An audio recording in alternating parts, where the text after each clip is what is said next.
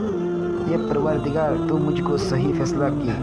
طاقت عطا فرما، اور مجھ کو نکو کے سوچے میں داخل کر، اور مجھ کو زبان کی سچائی عطا کر، اور جنتی